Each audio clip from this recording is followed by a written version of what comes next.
Kayaknya lagi zamannya gunung-gunung zaman sekarang itu untuk saling lomba meletus. Faktanya dari 1500 gunung berapi di seluruh dunia, ternyata jika dirata-ratakan, hampir setiap minggunya ada aja gunung berapi yang meletus. Tapi pertanyaannya, kenapa gunung berapi itu perlu meletus? Apakah gunung berapi itu memang perlu meletus seperti halnya anak ABG yang baru meletuskan jerawatnya?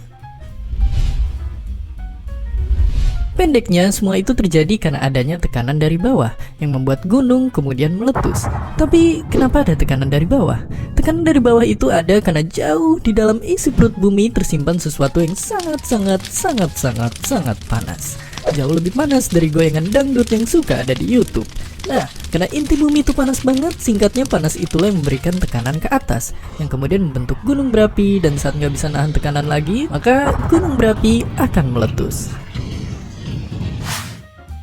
Kekuatan yang dikeluarkan saat letusan pun nyatanya bisa sangat dahsyat. Contohnya letusan Gunung Krakatau yang terkenal sangat ganas. Tapi itu pun belum yang terbesar. Masih banyak gunung-gunung lain di dunia yang letusannya jauh lebih besar. Dimana fakta uniknya, beberapa yang terbesar ada di Indonesia. Dan mungkin akan jadi bahasan di episode lain selanjutnya. Nah, meskipun begitu, tapi ternyata nggak semua gunung berapi itu kayak Krakatau.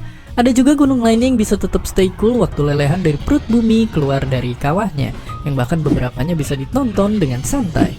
Perbedaan ini bisa ada karena beberapa faktor pemicu letusan gunung berapi. Makanya bentuk gunung berapi beda di Indonesia, beda juga di Hawaii.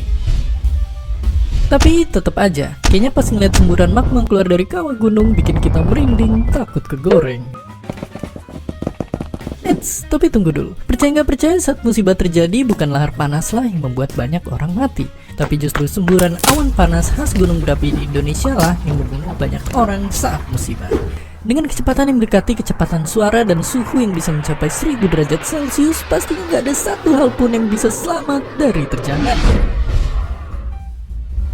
Dan untuk melengkapi episode kali ini biar puas, tonton juga simulasi eksperimen gunung berapi meletus di channel Koharo TV biar makin kebayang bagaimana proses gunung meletus. Jadi balik lagi, setelah tahu bahayanya, jangan tetap nekat untuk ngelakuin hal yang aneh-aneh sama gunung berapi.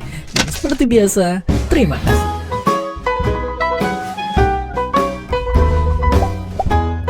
Hi, thanks for stopping by our